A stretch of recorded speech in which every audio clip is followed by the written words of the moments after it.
बहरहाल ठीक है, पीपल्स पार्टी और पीएमएलएन की सेटिंग है, सेनेट में वो शायद तंग नहीं करेंगे, लेकिन मतलब आपको पता है पीएमएलएन एक ऐसी जमात है जिस पे एतबार नहीं किया नहीं जा किया जा सकता। सकता। सो वो हो सकता है कि कुछ एकदम भी से कर जिप खोल दें कि हाँ जी फिर अस्सलाम वालेकुम, मुस्बत शो में बहुत बहुत खुश आमदीद। मैं हूं असद निज़ामी, मेरे साथ हैं अली अफ्ताब। शो को प्लीज़ लाइक और शेयर करें, चैनल को जरूर सब्सक्राइब कीजिए।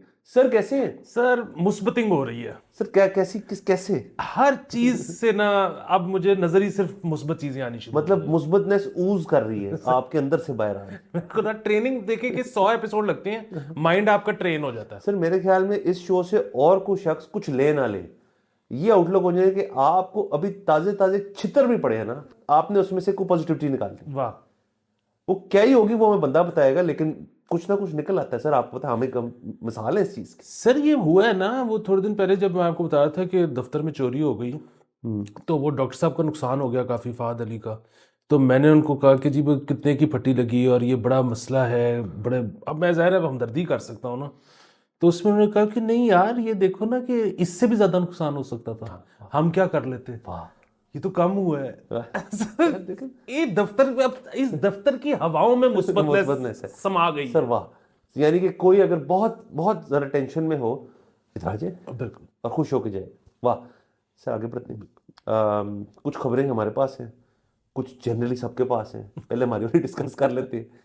तो सर हो ये रहा है कि अब काबीना की फॉर्मेशन जो है उसका बकायदा सिस्टम शुरू है।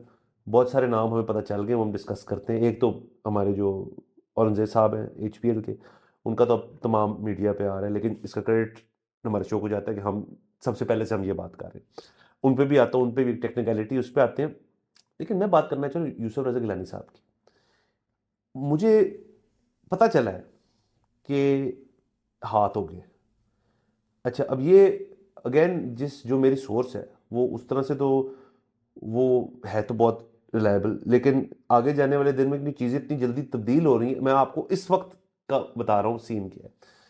तो गिलानी साहब सेनेट चेयरमैन के लिए फेवरेट थे, उसके बाद वो फेवरेट नहीं रहे।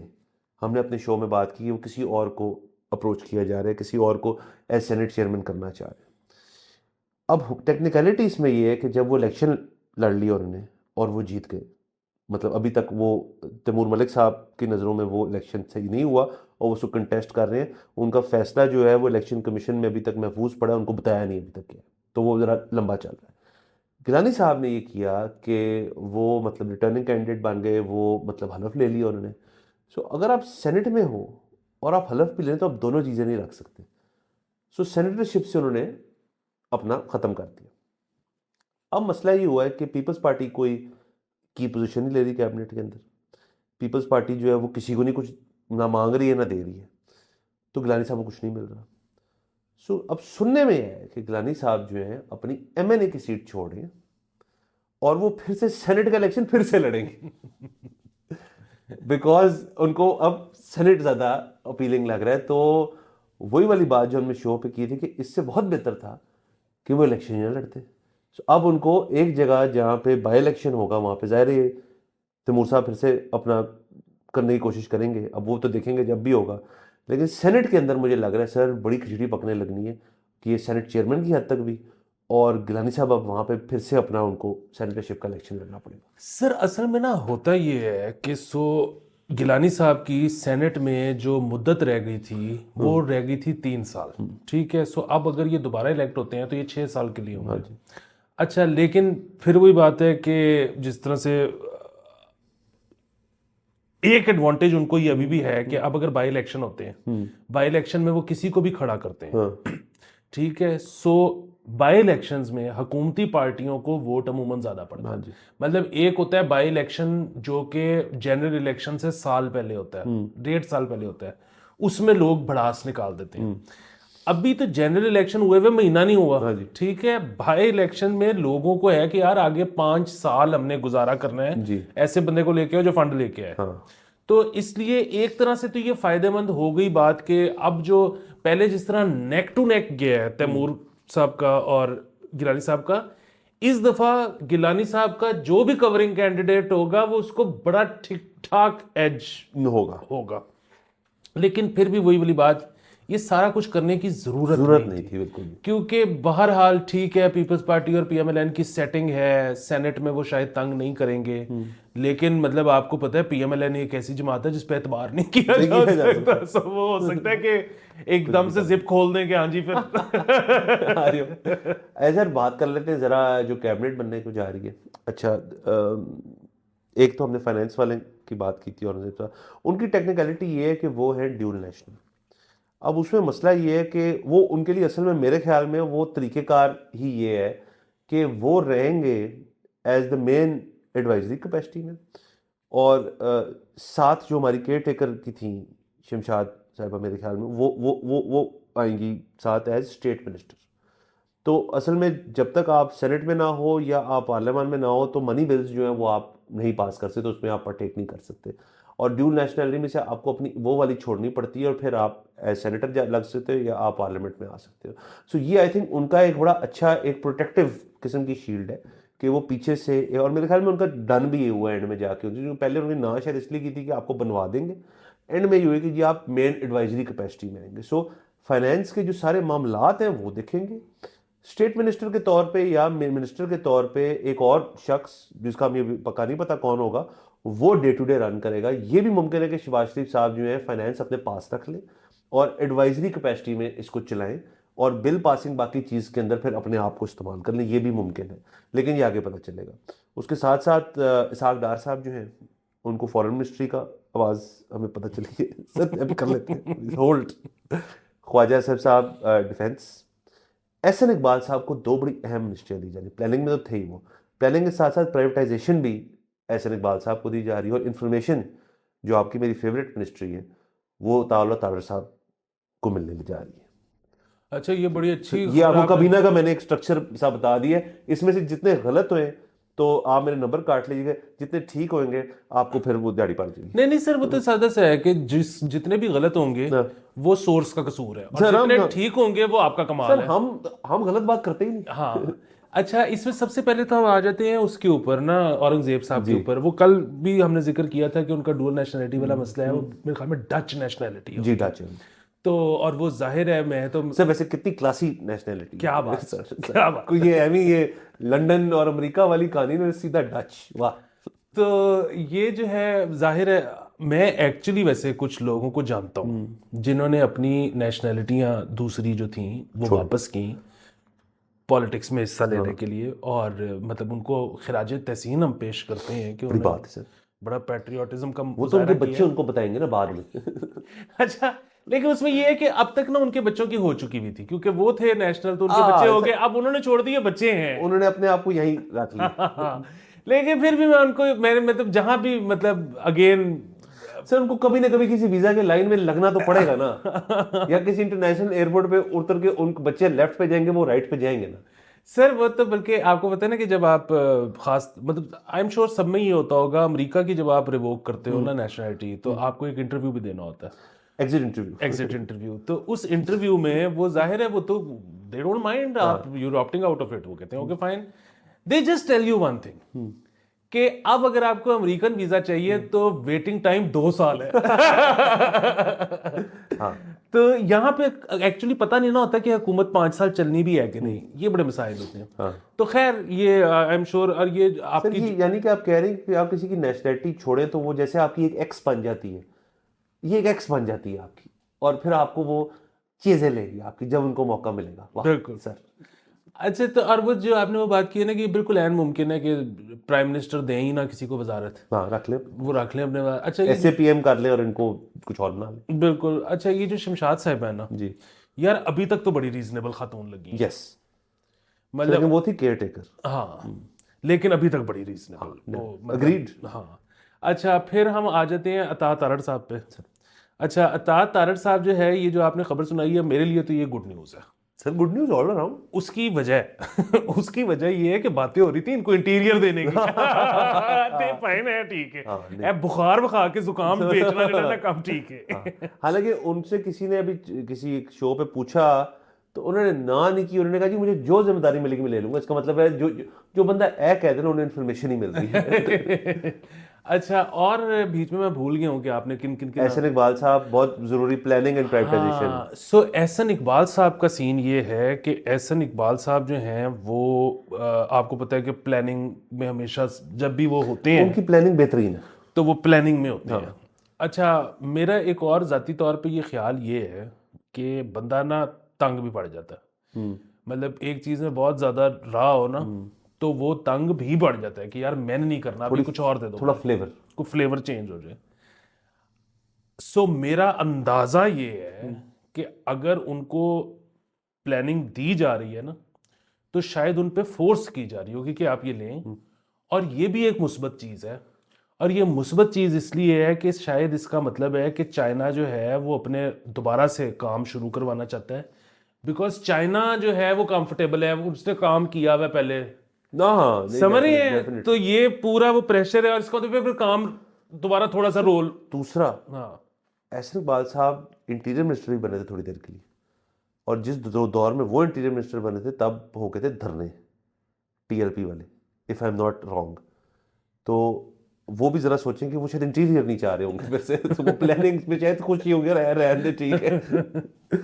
अच्छा, पीछे क्या रह गया, हमने क्या नाम लिया था? सर वो है ख्वाजा आसिफ साहब, डिफेंस, वो तो पहले भी था, वो अभी भी है, उसमें कुछ नहीं, ये अभी तक थोड़ी सी हमें मिली है। बाकी एमक्यूएम जो है, डिफेंस मिनिस्टर तो चाहे आप मुझे बना दें, मतलब जितना को काम उसमें करना पड़ता है ना वो मैं कर सकता हूँ। हाँ। सर लेकिन मैं देखे ना चाह ये रहा हूँ कि इंफॉर्मेशन की हद तक अगर बात कर लें तो अता तारक साहब जो है वो मुकाबला तो पूरा पूरा करते हैं पीटीआई नहीं, वो थोड़ा एक्स्ट्रा ही कर लेते हैं, वो मुकाबले में थोड़ा आगे निकल जाते हैं। देखिए ना, हमें आदत है परवेज साहब की, फिर उसके बाद हमें मरियम औरंगजेब साहिबा की आदत है, उसके बाद हमें आदत है फवाद चौधरी साहब की।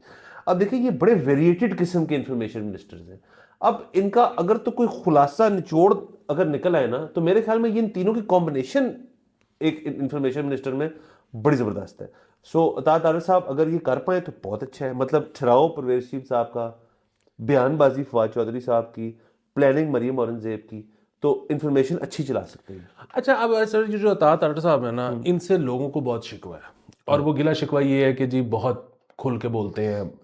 मतलब कई दफ़ा वो जो है ना एक बैरियर क्रॉस कर जाते हैं, इशारेबाजी भी कर लेते हैं, वो आपको कॉन्स्टिट्यूशन के साथ वाली तस्वीर आपको याद होगी। अच्छा, लेकिन अब जाहिर है ये जो मसाइल हैं, एक तो ये है कि मैंने ये देखा है ज़िंदगी में कि अमूमी तौर पे, खैर इसमें एक्सेप्शंस भी हैं, जब किसी के सर पे कंधों पे जिम्मेदारी पड़ती है तो वो बजाय के मज़ीद जो है वो बर्जस्ता होने के, वो ज़रा ना ईजी हो जाता है ज़िंदगी में, वो ज़रा ठहराओ। ठहराव आ जाता है।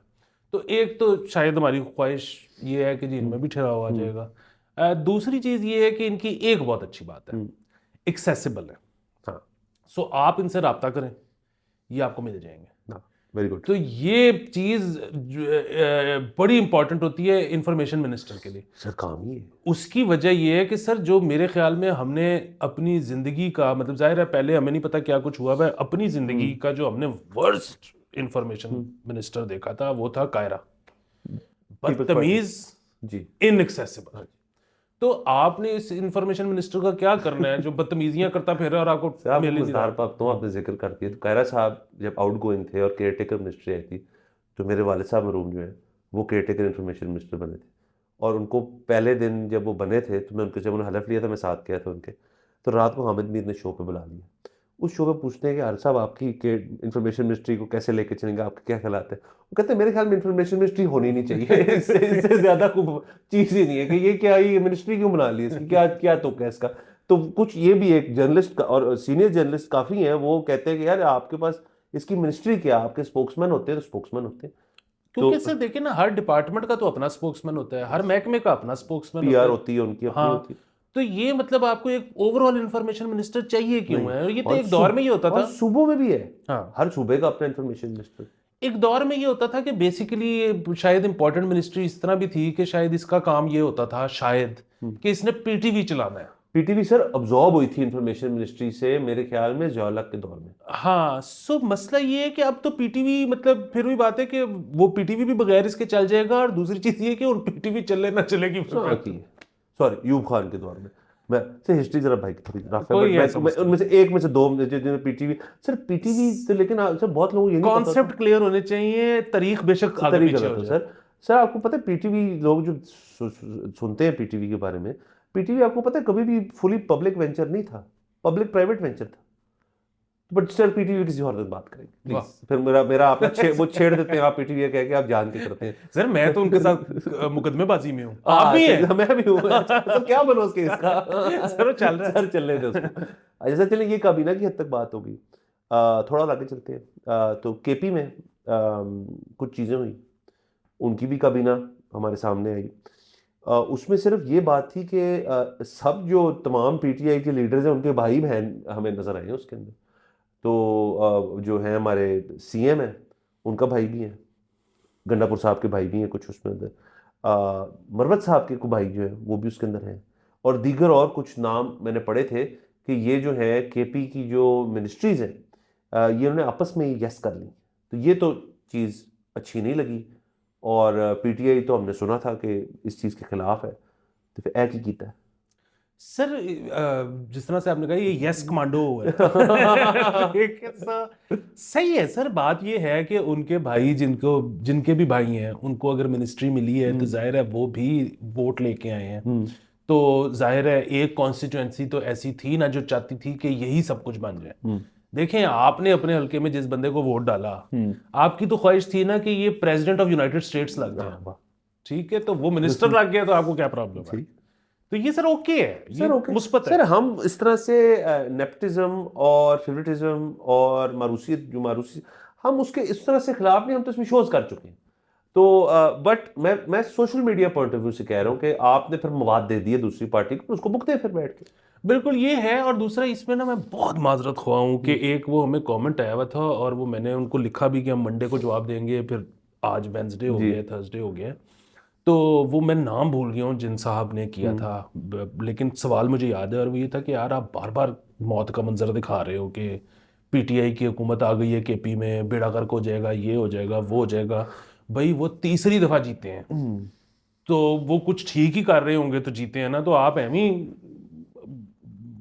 नची जा रहे हो। तो वो अब अब्दुल्ला की शादी में बेगाना दीवाना वटेवर जो भी होता है। अच्छा वो प्रॉब्लम ये है कि वो केपी में तो ये भी फिर किसी नशिस्त में रखेंगे कि केपी और में वोटिंग किस तरह होती है। मतलब मैं ये नहीं कह रहा कि गलत तरीके से होती है, जी। बिल्कुल ठीक होती है, लेकिन वहाँ के जो है वो लोग क्या एस्पायर करते हैं, वो किस तरह से वोट देते हैं, ये सारा कुछ लेता। लेकिन जो प्रॉब्लम है ना, वो प्रॉब्लम ये है कि केपी में वोट लेके पार्ट मतलब आप सूबा जीत के भी आप फेडरल में तो हुकूमत नहीं बना सकते, उसके लिए तो आपको पेनिट्रेट करना पड़ता है पंजाब में। और हम तो चाहते हैं कि पंजाब के भी टोटे हों हाँ जी। ताकि ये मसला खत्म हो। लेकिन जब तक ये मसला है तब तक वो तो आप देखें ना कि पीपल्स पार्टी तक से नहीं वो हो रहा। नहीं हो रहा। तो अब अगर केपी गवर्नमेंट एक डिजास्टर होती है तो पंजाब के लोग देख के उधर वोट नहीं करेंगे, हमारा ये प्रॉब्लम है। हाँ।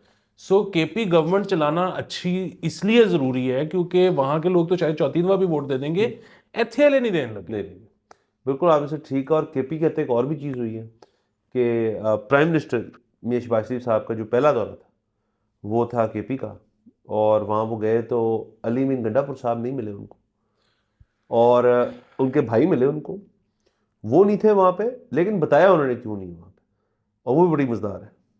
वो कहते हैं मैं इस्लामाबाद में हूँ क्योंकि मैं मिलने जा रहा हूँ खान साहब को डियाला जेल, तो आपको नहीं मिले। वैसे ये बड़ा सिंबॉलिकली किया उन्होंने कि जी मैं उनको मानता हूँ, आपको नहीं मानता, जो कि मेरे ख्याल में गलत है। हाँ मेरे ख्याल में भी सिर्फ इसलिए कि मैं ये नहीं कह रहा कि लेट जाते।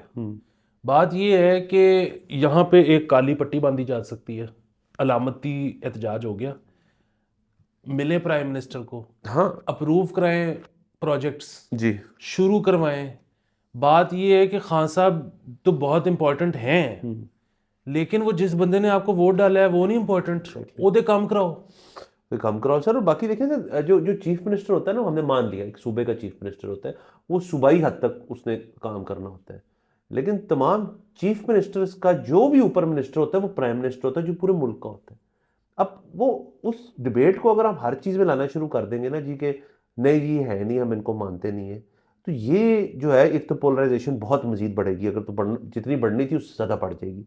और सेकेंडली आपकी वाली बात कि फेडरल गवर्नमेंट को इस तरह ठुट नहीं दिखा सकते कि जी मैंने आपके साथ मिलना ही नहीं, ये आप नहीं कर सकते। हाँ नहीं, प्रॉब्लम पता है क्या है, अब ये इन्होंने कर लिया है ना, कर तो इसका मतलब सकते हैं। हाँ, बात ये है कि जित रिपरकशंस होंगे ना। हाँ रिpercussion देखिए, वो अवाम जो है ना वो आपके लिए इम्पोर्टेंट है। आपके लिए इससे बड़ी इश्तिहारबाजी कोई नहीं कि अगर केपी गवर्नमेंट का इकोनॉमी का पहिया चल जाता है, वहाँ पे प्रोजेक्ट्स लग जाते हैं, इससे बड़ा इश्तिहार ही कोई नहीं है। आपको लॉरी वोट डालेंगे, मतलब वो अभी फिर भी अगेन उनका क्लेम होगा, वो तो अभी भी डाला था, वो बिल्कुल डाला था, और डालेंगे और ज़्यादा धांधली मुश्किल हो जाएगी। बुनियादी बिल्कुल ठीक है, इमरान खान साहब जीत गए होंगे, शहबाज शरीफ साहब हार गए होंगे, फिलहाल ये कोई पहली दफा नहीं हुआ, 75 साल हो गए हैं इस मुल्क को बने हुए, हम देख रहे हैं क्या होता है। फिलहाल कुछ सालों के लिए ये हैं प्राइम मिनिस्टर, अपने अवाम का नुकसान ना करें इस लड़ाई के चक्कर में। और फिर भी बात है, एहतजाज लाजमी करें, काली पट्टी। बेहतरीन। सर, असल में मसला यही है कि जहाँ से आ रही है ना सिग्नल्स आ रहे हैं अटियाला से, अब वो जब ग्राउंड पे हो ना बंदा, तो बड़ी डिफरेंट सिचुएशन होती है, आप एनालाइज करते हो सब कुछ। अब उनकी इन्फॉर्मेशन सारी सेकंड हैंड है, मतलब किसी ने किसी को कहा, फिर उनको मिला, फिर उनको बताया। ये तो उन्होंने खुद कहा था जी मेरे जेल सेल जो है उसके अंदर सिर्फ पीटीवी आता है। सो ये तो सेकंड हैंड भी नहीं, ये तो बहुत घटिया इंफॉर्मेशन का सोर्स है। सो उनको उनको जाके को बताता है, और फिर वो सोचते हैं, फिर वो परकुलेट करती है एक चीज, उसके बाद वो किसी को बुलाते हैं, एंज ही कर देते हैं। सो सर, बाहर की सिचुएशन अंदर की सिचुएशन से बड़ी बड़ी मुख्तलिफ होती है, और यही पीटीआई की एक स्ट्रक्चर की अक्कासी है कि करता है कि वन मैन शो जब हो ना, और आपके पास डेलीगेशन की ऑप्शंस ना हो, जैसे मियाँ साहब बड़े मियाँ साहब बाहर थे, शहबाज शरीफ था, मरियम थी, हमजा था, तातर थे, उनके दीगर इतने लोग थे, इवन पीपल्स पार्टी में भी जब जदाई साहब थे तो बिलावल था, तो नीचे इतने शरीर रहमान साहब थे। इधर है ही नहीं कोई। इधर मतलब अभी जो भी है वो न्यू फेसेस हैं। मतलब बैरिस्टर गौर ठीक है, बड़े अच्छे होंगे, अली जफर साहब बड़े अच्छे अपनी कानूनी हैसियत में अपने करियर में अच्छे होंगे, लेकिन सियासी तौर पे तो अभी उस तरह से आजमाए नहीं गए ना, तो वो नहीं आपको बता सकते यार इस तरह करोगे तो उस तरह। जो चीज़ मेरे ख्याल में सागदार साहब के बारे में जो मर्जी कहें, लेकिन वो कुछ चीज़ें तो उस तरह की हैं जो उनको टेक्निकलिटीज़ वो समझते हैं, या एहसान इकबाल साहब समझते हैं, या जदारी साहब समझते हैं, जो आपको नहीं पता हो सकती। तो जब तक वो जेल में है तो मेरे ख्याल में इस तरह की चीज़ें और होंगी। हो सकता है। जी तो इसके बाद हमने थोड़ा सा, आपको याद होगा कि मैच देखा इकट्ठे, सर। और उस मैच में हमने कुछ चीज़ें नोटिस की। सर एक ही चीज़ नोटिस की, दिल खुश हो गया। वाह। सिर्फ पतंग उड़ रही थी वहाँ पे सर, और वो बच्चे जो थे वो, अच्छा वो बच्चा फिट था, इसका मतलब है वो रेगुलर पतंगबाज है, क्योंकि उसके हाथ में ना पेचे वाली उंगली पे चेपियाँ लगी हुई थी, और चरखी किसी ने पकड़ी हुई थी, वो गुड्डा उड़ा था, और आप सोचे वो शुएब मलिक बैटिंग करे, वो भी देख रहे यूं करके कि यार बहुत अला। तो सर ये पिंडी में मैच था। अब पिंडी शायद ज़रा थोड़ा ज़्यादा लिबरल है इस मामले में कि उन्होंने मैच के स्टेडियम में गुड्डा उड़ा दिया। सर वो नहीं, बाहर छत से उड़ा रहा था। अच्छा, अंदर ले आया ना स्टेडियम के, लेकिन सर यहाँ तो नहीं हो सकता। सर असल में आपको पता है, पाकिस्तान के तकरीबन हर शहर में बसंत होती है, छोटी मोटी, हाँ। छोटी मोटी। ये सिर्फ लाहौर ही है जहाँ पे नहीं होती। तो बड़ी अजीब सी। और इस्लामाबाद जो कि इस मुल्क का कैपिटल है, वहां पे भी F9 पार्क में होती है, सिर्फ लाहौर है जहाँ पे नहीं होती। और ये मैं आपको फिर अगेन वही बात बता रहा हूँ कि मैं ये नहीं कह रहा कि इसमें खतरा नहीं होता, मतलब एक तो ये बड़ी, ये हम कर चुके हैं, 50 करोड़ दफा बात कर चुके हैं कि किस तरह से आप इसको रेगुलेट कर सकते हो। डोर को हम इसमें नहीं जाएंगे, लेकिन मैं कहता हूँ आपसे वो भी नहीं होती। जल्लो पार्क में हम कर सकते हैं ना, तो जल्लो पार्क में तो कोई मसला नहीं होगा, ठीक है, कोई केमिकल से भी उड़ा लेगा तो मोस्ट प्रॉब्ली कोई मसला नहीं होगा। ये इधर अब वहाँ यहाँ पे ना, माने ना माने, प्रॉब्लम वही हो जाता है इधर कि जी हिंदू त्यौहार है, और कोई प्रॉब्लम नहीं। और ये लाहौर का मसला। सर मैं तो वैसे अगर मैं एडवाइस दे सकूं, हमारी नई जो सीएम पंजाब है मरीम नवाज साहब, यकीनन उनने भी अपने बचपन में, जवानी में, अब जवानी है वैसे, मतलब उस तरह से तो नहीं, नॉट दैट ओल्ड, बट देखी होगी बसंत, बहुत सारी देखी होगी, चीज़ें देखी होंगी, इंजॉय करती होंगी। अगर तो उन्होंने दिल जीतने हैं ना यूथ के, एक काम है करने का, पसंद करा दें। उस पर आज से प्लानिंग शुरू करें, अगले फरवरी में करा दें। हम नहीं कह रहे अभी करें, हालांकि अभी भी सीजन है, अभी करा तो बेस्ट हो जाए, लेकिन अगले में करा, दिल जीत जाएंगे। मैं सर आपको, मैं कुछ सोचे समझे बगैर ये बयान दे रहा हूँ कि आपका वोट बैंक इंक्रीज हो जाएगा। सर ये इस तरह से, आपकी बात मैं तो मानता हूँ, ये इस तरह से सोचते नहीं ना, क्योंकि यही जो मैं आपको एतराज़ बता रहा हूँ, ये जिनका एतराज़ है वो भी एक तादाद में। हाँ, सो प्रॉब्लम वही है ना कि, और लाहौर जो है ना वो बड़ा सर हालांकि अजीज है सबको। लाहौर जो है वो तो एक कल्चरल हब है हमारे पंजाब का, मतलब उधर सब कुछ है। सर वो कल ही हम बात कर रहे थे, तो मैंने एक फिक्रा दोहराया था कि जो आप कहते हैं ना मुआशरा खोल दें, तो मैंने उसके लिए सोचा कि मुआशरा जो इस वक्त कब्ज का शिकार है, उसमें देखिए ना आ रहा है, मतलब जगह जगह से हो रहा है, लेकिन फिर रुकावटें हैं, फंस जाता है। तो जब तक मेरे ख्याल में कोई जबरदस्त किस्म का लैक्सेटिव नहीं जाएगा ना, तब तक ये मसला हल नहीं होगा। तब तक जो आप चाह रहे हैं ना, जो खुल जाए बिल्कुल ही, उसका आई थिंक लैक्सेटिव, और लैक्सेटिव बहुत है, बसंत एक है। हम जो पहले बात करते हैं वैसे लानत भेजते हैं, लेकिन from monetary point of view आप दारू शारू वाली चीज़ करें अगर, यस, एक खबर हमारे पास और भी है, वो हम बाद में करेंगे, वो कैनबिस रिलेटेड है, वो भी खबर हो। ये सारे लैक्सेटिव्स हैं जिससे ये कॉन्स्टिपेशन निकल एक दफा खुल जाए। हाँ, फिर उसके बाद आपने और मैंने कहा था यार गारंटी हम कोई नहीं देते, उसके बाद अगर कोई बहुत ही कोई इस किस्म की चीज़ हो जिससे हम भी रियलाइज करें कि नहीं यार ये ठीक फैसला नहीं है, फिर हम भी मान जाएंगे। हाँ नहीं, वैसे उसमें कोई मसले नहीं है। देखें, कोई बंदा अगर गैर अखलाकी हरकत करता है तो उसके लिए सजाएं अलहदा है। जी। ठीक है, पूरी दुनिया में जो चीज़ खुली हुई है ना, इधर भी खोल लें। हाँ। और उसके बाद आप देखें कि ये हुकूमत इतनी मकबूल हो जाएगी, उसकी वजह ये कि अवाम खुलने को तैयार है। सिर्फ हुकूमत को लगता है कि मसला है, और हुकूमत के अंदर लोग हैं जिनको ये कि ये फलाने का त्यौहार है, ये फलाने का त्यौहार है। बाहर किसी को कोई फर्क नहीं पड़ता कि कौन कहाँ का त्यौहार है, लोग त्यौहार मनाना चाहते हैं। और जो नहीं मनाना चाहते वो ना मनाए। जो नहीं मनाना चाहते वो ना मनाएं। इसके अलावा लैक्सेटिव्स की आप बात कर रहे थे एक और, आप असल में मैच आपने कल देखा, आप रोज मैच नहीं नहीं देखते। सर। तो इन्होंने ये रिवाज जो शुरू किया ना कि गुड्डे पे फोकस कर दिया, फिर गुड्डे से गुड्डा उड़ाने वाले पे ले गए, हाँ। ये 2-3 दिन हुए हैं इनको शौक पड़ा है। हाँ। सो इन्होंने जो है वहां पे पहले दिखाना शुरू हुआ है कि वो स्टैंड्स के अंदर लोग खाना लेके जा रहे हैं, सर्वर्स। फिर ये चले गए, जो बंदा अंडा शामी बना रहा था उस पर जूम इन कर दिया स्टेडियम के अंदर।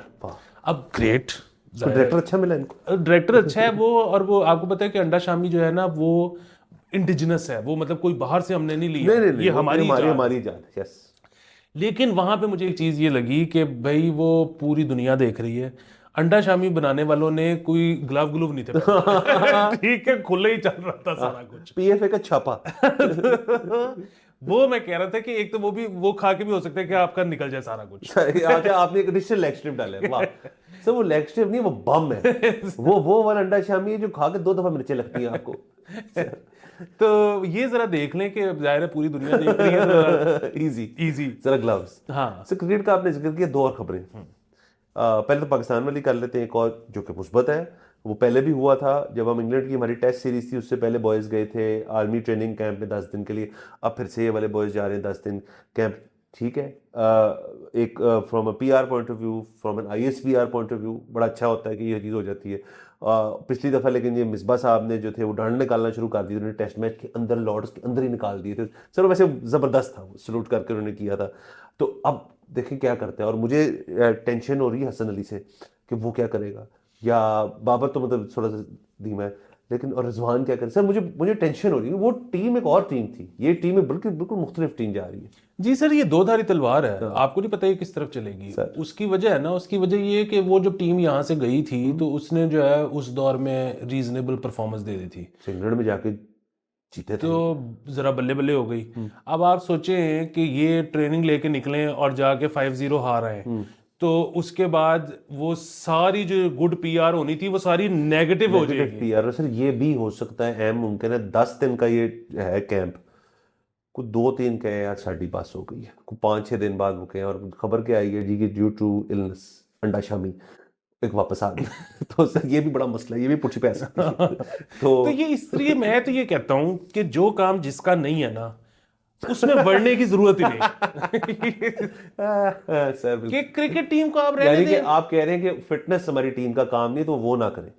सर मतलब मैं ये कह रहा हूँ कि फिटनेस अगर उन्होंने करनी है तो वो फ्रिया तारिक के पास जाएं। ठीक है, वो मेरे पास आ जाए, आपका भाई भी लेवल 4 का ट्रेनर है। बाहर से उसको द रॉक को बुला ले, वो तू करा दे थोड़ी देर। तो उसके बाद होगा ये ना कि वो टीम जीतेगी तो उनकी तारीफ होगी, हारेगी तो उनको गालियां पड़ेंगी। अब मसला ये कि एक वो उड़ता तीस जा रहा है, आपने यूं करके हवा में से उछक ली है। आ जाओ।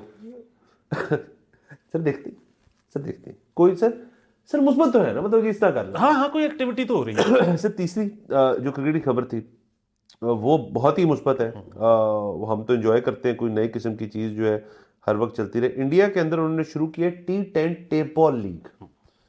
सो टेपियों को मुबारक हो, और देखें सर टेपिये ही आगे जाए क्रिकेटर बनते हैं, और टेपियों का भी बड़ा आंख बड़ी सेट होती है टेपियों की सर।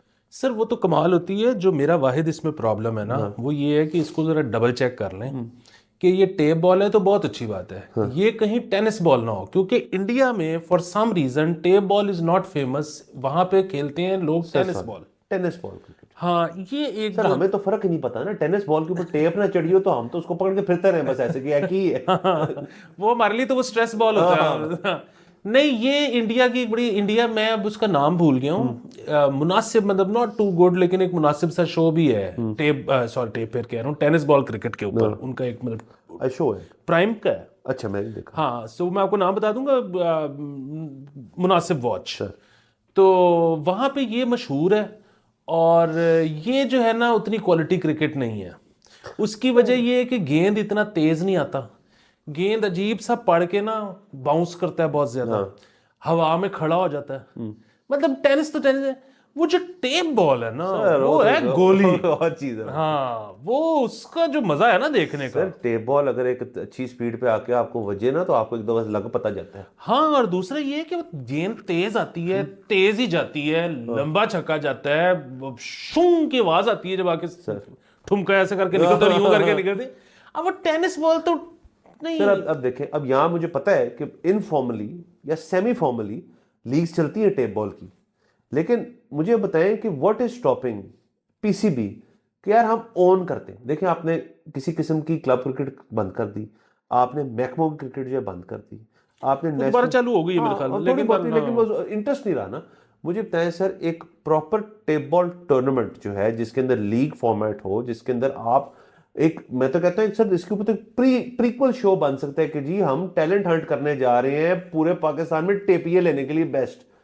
आप खड़ा कर दें 50 बंदा और 5 टीमें बना लें और उनकी एक लीग कराएं 10-10 ओवर की टीम, मुझे बताएं कौन नहीं देखेगा। सर ये बहुत बड़ी बात है, और इसमें मैंने तो एक फिल्म भी लिख ली भी है, वाह तो वो भी अगर कोई प्रोड्यूसर हो तो सर लाएं ना, हाँ। सर लाते हैं। और ये कमाल है, मतलब स्किल लेवल जब किसी चीज़ में इतना होना जितना इसके लिए चाहिए, तो फिर उस पे मतलब उसका टूर्नामेंट होगा तो लोग देखेंगे, पहली चीज़ उसके ऊपर फिल्में बनेंगी, ड्रामे बनेंगे, लोग देखेंगे, उसकी एक पूरी इकोनॉमी डेवलप हो जाएगी, उसकी एक पूरी सियासत होगी, उसके मर्चेंडाइज होगी, सब कुछ। स्टार सर मुझे पता है अगर 50 बंदा और 5 टीमें हो, चले ज्यादा होंगे शायद उससे, उसमें से 2 तो ऐसे लोग होंगे ना जो नेशनल टीम तक जा सकते हैं। सर ना जाएं, मैं तो सादी सी बात करता हूँ कि ये टूर्नामेंट आप कराएं और नेस्ले आ जाए स्पॉन्सर, तो बस बात खत्म हो गई ना। बात खत्म होगी सर। सर इसी से हम आ जाते हैं एक और चीज़ के ऊपर। आपने पीसीबी का जिक्र कर दिया, तो मोहसिन नकवी साहब ने एक बयान दिया और वो ज़रा सख्त बयान था कि मैं ज़्यादा लिहाज नहीं करता इस किस्म का कुछ चीज़, तो मैं सही नहीं फरमा रहा शायद इस किस्म की उन्होंने को बात की, उन्होंने शायद इसमें ये भी जिक्र किया कि पूरी टीम को भड़का दूंगा। हाँ, उन्होंने कहा कि मुझे किसी एक की शिकायत मिली मैं पूरी टीम भड़का दूंगा। क्यों? सर ये वो तड़िए जो स्कूल में मिलती थी कि एक ने काम नहीं ठीक किया तो सब खड़े हो जाओ जाके बाहर चल गए। सर ये बड़ा मुश्किल है। ये असल में वही वाली बात है कि इसी ये आगे पीछे बयान आया है ना, ये वाला और फौजी ट्रेनिंग वाला, तो ये बेसिकली फौजी अप्रोच है। नहीं सर एक और थ्योरी में नकवी साहब अभी निकले हैं चीफ मिनिस्टरशिप से बड़ी लंबी, और उधर तो ऐसे ही काम होता है। देखिए ना जो सारी चीजें बनी है, आपको क्या लगता है ये मतलब उस तरह से बनी है, मतलब गुड कॉप से तो नहीं बनी ना, ये बनी है बैड कॉप से कि यार मैं क्या सीना है, बोधनु होना है काम तो मंगल लो क्यों नहीं होया, ये वो अप्रोच है सर। तो वो अभी तक मेरे ख्याल में अपनी चीफ मिनिस्टरशिप वाले उस इनर्शिया से अभी बाहर नहीं आया पूरी तरह, मेरी थ्योरी है। वो बाहर नहीं आए एक, और दूसरा ये कि इस पे उन पे इतनी तनकीद नहीं हो रही जितनी उनकी एक और बात पे ट्विटर पे तनकीद हो रही है, और मेरे ख्याल में वो बात कोई बहुत ज्यादा तनकीद वाली नहीं थी। चलो ठीक है, जो टीम के साथ मिले थे। नहीं, वो सो उन्होंने बयान ये दिया है कि जी मैंने मैच देखे हैं ग्राउंड में जाके, और जब भी आवाज आती थी और मैं देखता था ना कोई बड़ा छक्का जा रहा है, तो मैं क्या सोचता था कि किसी इंटरनेशनल प्लेयर नहीं मारा होगा, लोकल वाले बड़ा छक्का नहीं मार सकते। बात तो हम कर चुके हैं। हाँ, सो इनकी फिटनेस में कोई प्रॉब्लम है, तो हमने अपनी फिटनेस ऐसी करनी है कि हम भी बड़े छक्के मारे। बिल्कुल कोई मसला नहीं इस बात में। इस पे उन पे इतनी ज्यादा तनकीद हो रही है, हालांकि मेरे ख्याल में भी ये तो कोई तनकीद वाली बात नहीं है, क्योंकि एक तो ये फैक्चुअली काफी करेक्ट है, दूसरी चीज कि मतलब अगर आप इसको उस एंगल से देखें कि यार इससे क्या फर्क पड़ता है कि छक्का तो छक्का होता है, स्कोर तो उतना ही मिलता है, बड़ा है छोटा है, ये नहीं यार, ये एक परफॉर्मिंग आर्ट है ना। लोग आए हैं टिकट खर्च के, छोटा छक्का देखने नहीं है, वो बड़ा छक्का। मतलब बात ये है कि दुनिया के 6 और प्लेयर होंगे जिनका रिकॉर्ड जो है इंटरनेशनल वो गेल से बेहतर होगा, पर गेल को देखने के लिए लोग टिकट महंगी खरीद लेते क्योंकि हैं। वो लंबे लंबे मारता है, खड़े खड़े मारता है, मैक्सवेल हो जाए और हो जाए। सर असल में मसला पता है क्या है कि हमारे अवाम में एक छोटा सा एक चीज़ क्रिएट हो गई है कि यार मुझे ना बताओ, मुझे पता है। मतलब अगर किसी को आप कहेंगे ना, जैसे मैं भी थोड़ा बहुत ऐसे हूँ, इतना नहीं हुआ क्योंकि ज़रा ओल्ड स्कूल मेंटेलिटी, बट किसी शख्स हो कोई जिसको कहे यार मैं मोटा नहीं कहता, यार बहुत तुम कमज़ोर हो गए हो, तो वो आगे से लड़ेगा आपसे, यार तेनू ज़्यादा पता है। या उल्टी साइड पे को, यार थोड़ा वजन आपने बढ़ाया है तुझे, तुम्हें क्या तकलीफ। मतलब आप किसी की बेहतरी के लिए अगर बात करो ना, वो आगे से कहे यार आपको ये वही वाली बात है। नकवी साहब अगर कह रहे हैं यार फिटनेस पे तवज्जो दो, को तेनू ज्यादा पता है। सर ये एक है मसला बन चुका है सर, हम थोड़े इनसिक्योरिटी पैदा होगी। तो ये इश्यूज हैं सर सारे। सर असल में वही वाली बात है ना कि मतलब वो जो परफेक्शन ये हम दोनों में आ गई है, सर हम दोनों को जोड़ ले तो तबाही है। तो वो सब मेरे ख्याल में महसूस करते हैं ना कि वो वाली बात नहीं है, नहीं तो इसलिए वो जरा थोड़ा सा इनसिक्योर होते हैं। हमें कोई कुछ भी कह दे हम क्योंकि हमें पता है कि सब ठीक है। हाँ सर, हमने सर देखिए सर, हमारी लड़ाई यहाँ से और यहाँ से बाहर आ जाएगी, उसके बाद देखी जाएगी सर, जो मर्जी होना हो जाए। सर आखिरी आपके उससे, क्योंकि मैं फ्लू से गुजर रहा था और फ्लू में मेरी सेंस ऑफ स्मेल जो है और टेस्ट थोड़ा चला गया, तो वो फिर ना कोविड पैनिक जो था वो हो गया। तो मैं ये तमाम ऑडियंस के लिए खबर देना चाहता हूँ जो कि मुस्बत है, कि एक दो दिन पहले सीडीसी गाइडलाइंस जो है वो थोड़ी अपडेट हुई है, जिन्होंने कहा है कि कोविड जो है अब वो फ्लू की तरह ट्रीट होगा।